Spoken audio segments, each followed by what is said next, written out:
Hoje vamos falar de uma outra ideia do processo de escrita. Hoje vamos falar o que é redigir, por que escrevemos, o que é escrever e de que maneira a gente vai se atrelar ao texto. Processo da escrita. Senhores, o que é escrever?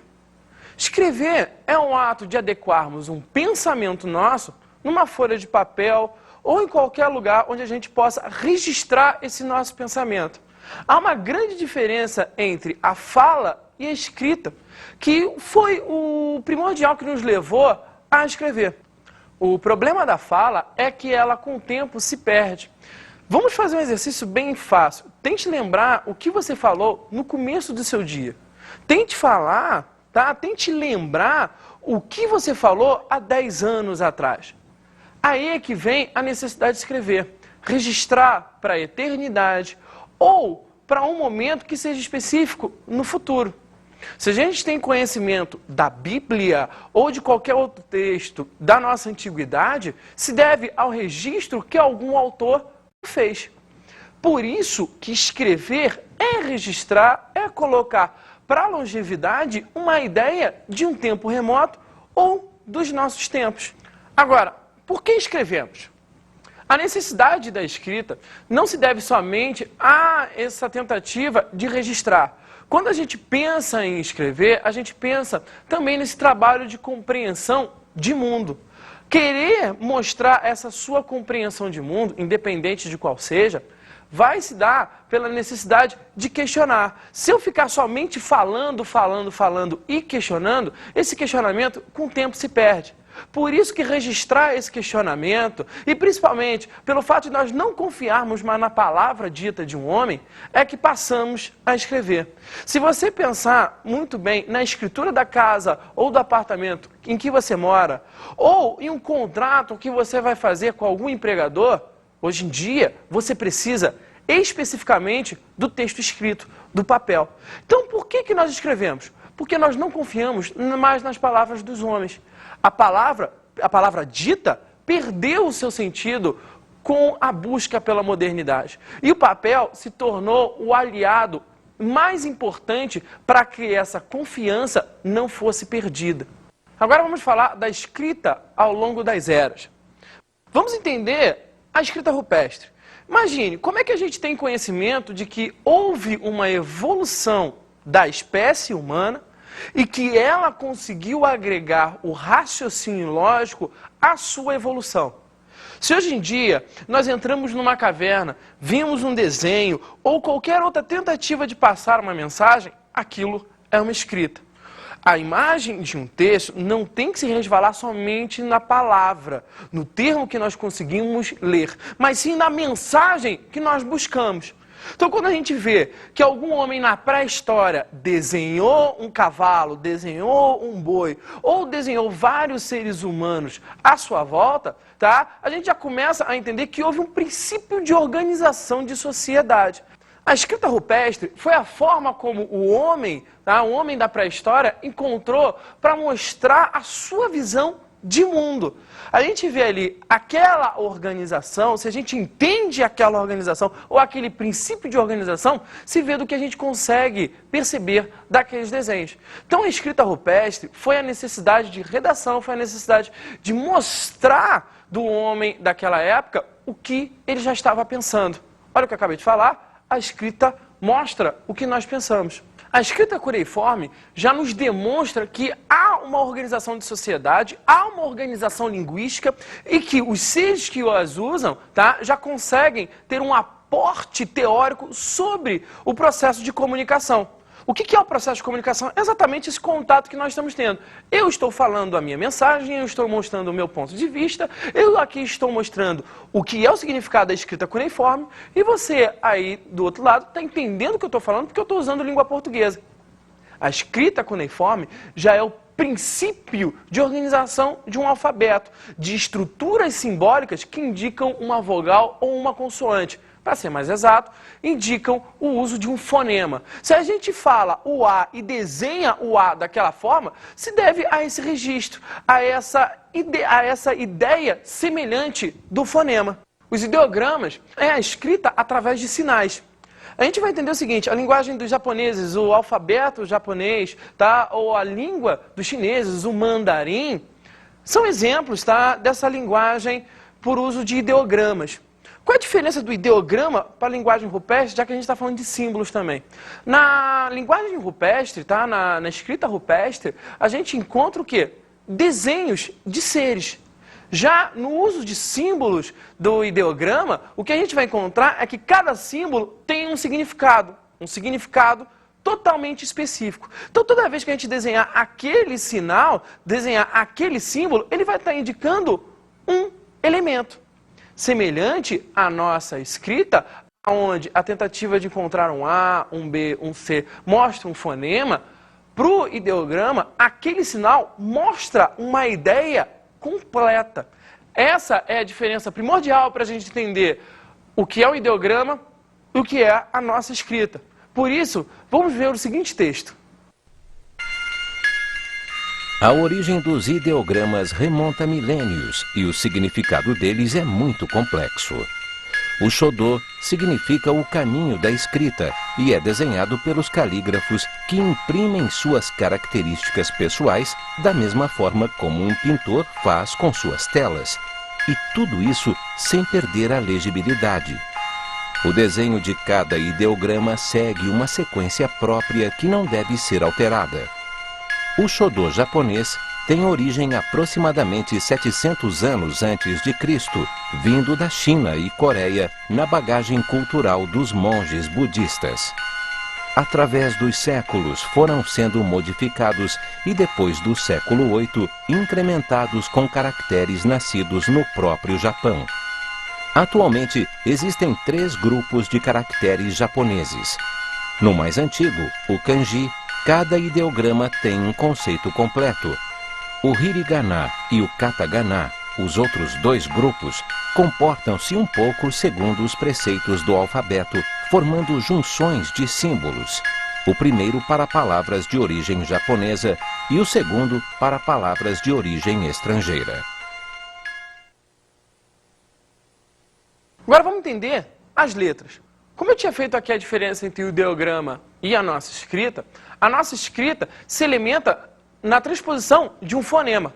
O A indica aquele símbolo gráfico do A, tal qual o B e o C. A escrita é a forma mais simplificada, tá? E a mais objetiva de criarmos uma mensagem. Você vê, a gente pode muito bem falar que o nosso alfabeto, o alfabeto da língua portuguesa, é exatamente igual ao alfabeto de uma língua inglesa ou de qualquer outra língua que a gente conheça.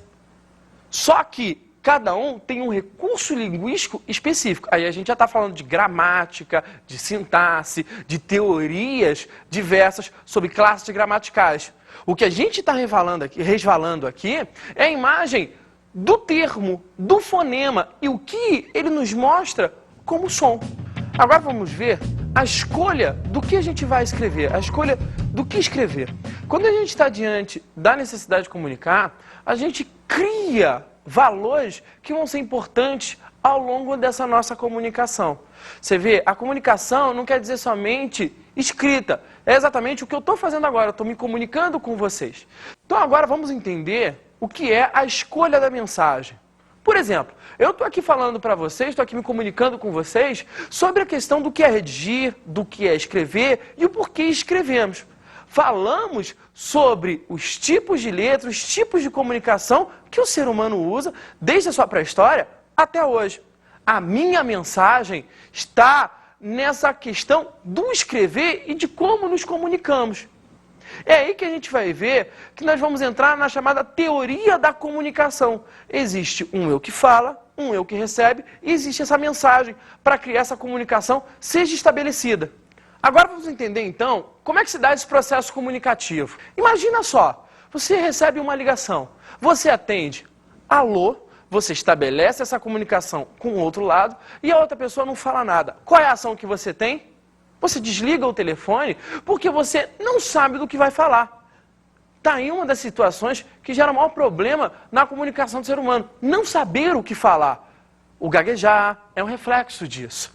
Eu, particularmente, aqui eu já passei por várias situações dessas. De eu estar comunicando, às vezes eu perco a linha de raciocínio. Isso é normal. Isso, como acontece comigo, também acontece com todos vocês. Estamos falando aqui de um processo normal da comunicação. Então, comunicar é estipular essa tentativa de colocar a mensagem para uma outra pessoa. Olha o que eu acabei de falar. Existe um eu que fala, existe uma mensagem que é algo superior a esse processo, e existe esse outro para receber essa mensagem. Imagina, se eu ficar aqui falando sozinho, vocês vão falar, pô, esse cara é louco, esse cara não regula, esse cara tem sérios problemas mentais. Então, toda vez que a gente vai falando, a gente vai ter um remetente, ou seja, a pessoa que fala, a gente vai ter uma mensagem, certo? Isso é algo superior, que é sobre o que a gente está falando, e tem que existir um receptor. Tanto que imagina só, você está conversando com uma pessoa e existe uma outra pessoa falando do seu lado. São duas mensagens sendo transpostas, são duas mensagens tentando se passar. Por isso que se gera um dos grandes problemas da língua. Toda vez que se fala, a gente só pode ter um remetente, só pode ter uma única pessoa que fala, porque senão as mensagens batem e você não consegue prestar atenção em nada. Então, diante dessa necessidade de comunicar, a gente tem que entender o seguinte, só pode ter um único remetente para vários receptores. Se você for a um show de música, vai ter aquele grupo de música, tá, emitindo a música deles, emitindo a mensagem deles, e vai existir toda aquela plateia como receptores. Isso também acontece numa aula, isso também acontece numa conversa de botequim, isso acontece em várias situações, porém é algo primordial da comunicação, um remetente para vários receptores. Tem que ter no mínimo um receptor, claro, porém podem ter vários receptores. É daí que a gente entra num outro detalhe da mensagem. A gente pode jogar essa mensagem, como eu estou fazendo aqui, essa mensagem mais objetiva, mais clara, mais exata, como eu posso remodelar a minha mensagem. Eu posso usar um contexto para isso. Agora, imagine se você for chamar a atenção de uma pessoa que não entende a língua que você fala. Olha o problema. Imagine que você está, vamos supor que você esteja na China, lugar bem longe, na região de Feizabad, bem ao norte da China, tá? E você quer falar que você está com fome. Uma coisa bem simples, eu queria um biscoito. Como é que você vai falar isso para alguém que não entende a sua língua? Olha o problema. Ou você gesticular, mostrar que está querendo comer, está querendo uma rosquinha, ou o que seja, tá? Mas você ia ter um lapso, você ia ter uma lacuna na comunicação. Por quê? A gente precisa desse código. Qual é o nosso código aqui? Se vocês estão me compreendendo, é porque vocês entendem língua portuguesa. Mas imagine se eu usasse aqui qualquer outra língua. Se eu usasse o francês, o aramaico, ou até mesmo o famosíssimo javanês.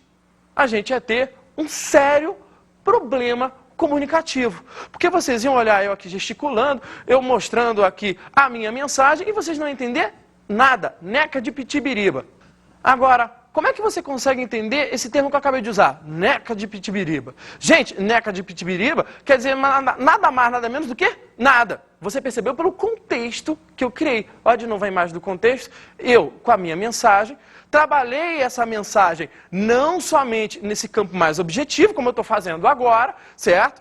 Trabalhei ele num certo tom de metáfora, tá? Num embelezamento da palavra. E você percebeu que neca de pitibiriba não quer dizer nada.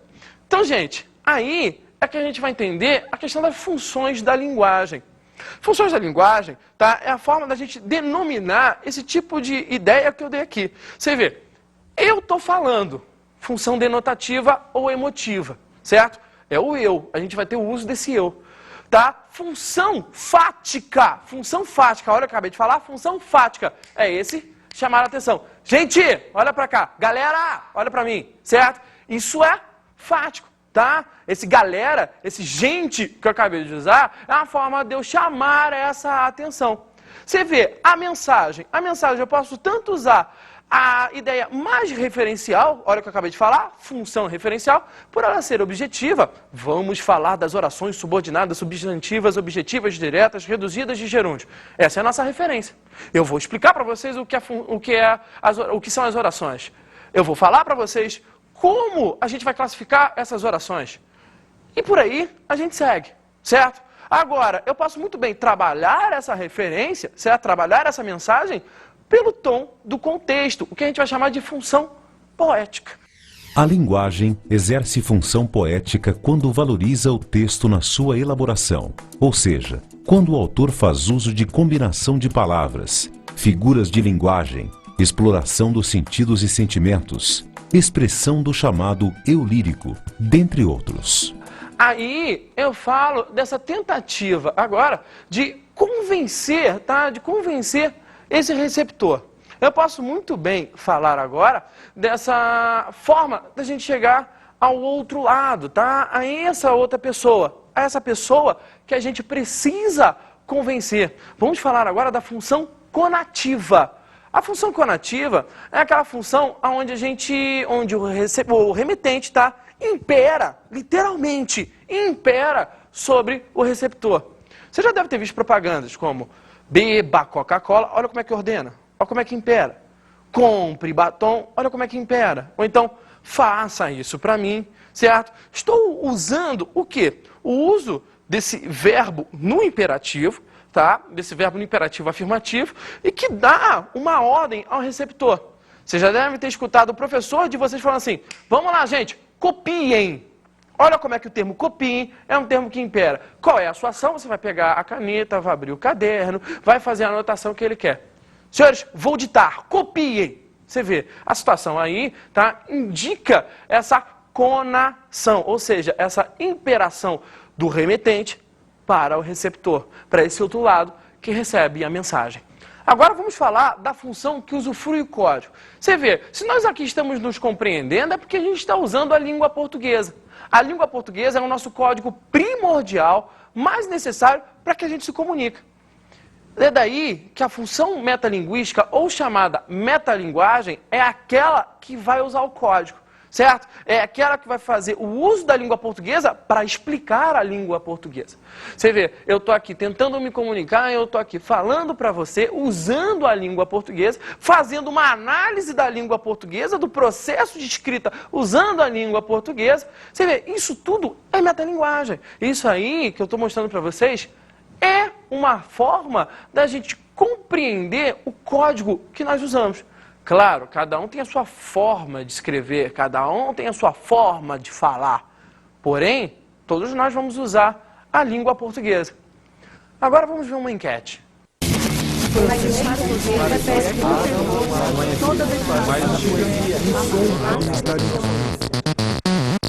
Você costuma escrever e-mail, mandar carta? Não, Não gosta de escrever? não gosto. Na tua opinião, para que serve a escrita numa era em que a comunicação verbal, né, é tão fácil? Eu acho que serve, é muito importante, porque pode passar cultura, sentimentos, expressões que às vezes você falando com a pessoa você não consegue, assim. Sem contar que é uma coisa que dura muito mais tempo, que você pode guardar ao longo da história. Bom, você costuma mandar cartas? Sim, carta sim. A escrita serve para muita coisa, para deixar marcadas as coisas que você fala, que nem história, essas coisas assim, é muito importante a escrita. Eu acho que bem mais do que a fala só, porque a escrita fica marcada, né? Você costuma escrever carta, mandar e-mail? Sim, Com que frequência? diária. Todo dia você manda e-mail? Sim.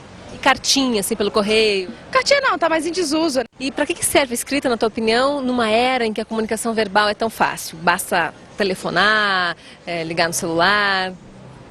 Bom, eu trabalho com direito. Então, principalmente até mesmo para você estar definindo as relações e postulando essas relações, né? De você ter para o futuro uma prova concreta de algo que foi acertado, enfim, em virtude de algum tipo de acordo. É um registro, um documento? É um documento. Escrever carta, mandar e-mail? Com certeza. E manda para alguém? Mando. Manda para quem? Minha namorada. Com que frequência? À noite, todos os dias. Então se considera que a escrita é importante. É muito importante, com certeza. E para que serve a escrita numa era em que a comunicação verbal, né, um simples telefonema já resolvia a sua situação, né? Para que serve a escrita nesse caso? Eu acho que mais para sabedoria, saber um pouco do passado, do presente, cultura, né? Praticamente cultura. Escrever é um processo ininterrupto de casar palavras. Isso aqui, esse detalhe agora, é um conselho que eu dou a vocês, tá? A gente tem que ver que a gramática, ela deve ser usada a todo instante. As regras da gramática, tá, são um aliado para a gente compor um texto. Então, escrever é realmente um processo de casar palavras. Quando a gente está escrevendo, a gente está adequando a nossa mensagem ao nosso leitor. Com isso, tá, as palavras têm que refletir na exatidão o seu pensamento de autor.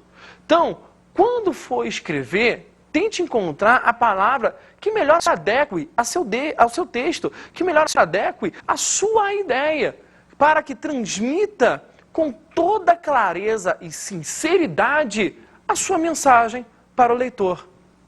Agora, vamos ler um texto chamado Dentro da Noite, que reflete a ideia de um relacionamento e principalmente o relacionamento que a pessoa tem com o seu pensamento. E veja como é que esse pensamento é muito bem descrito e como ele é embelezado.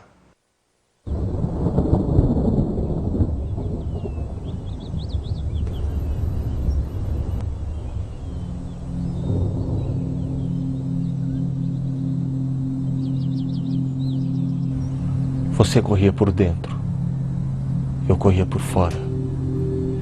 Você em pista de grama, eu em pista de areia. Você era uma égua de raça, meu amor, e se chamava Helena de Troia. E eu era um cavalo de criação nacional, e meu nome era Black and White. Não, ninguém nos montava. Corríamos libertos por uma campina. Desaparecemos debaixo das árvores do bosque. E além desse descampado, sentimos, sem dizer nada, com os nossos olhos ternos e grossos de cavalo, que o mar ao longe estava batendo e tremia. As ondas se empinavam em desafio, crinas de espumas eriçadas relinchando no vento. Era um mar mais estranho que o mar. Cavalos de água se erguiam e desmanchavam. Nós corríamos de encontro a ele em um galope igual. Sim, sei perfeitamente. Qualquer Freud de porta de venda pode explicar o meu sonho, mas nunca poderá roubá-lo.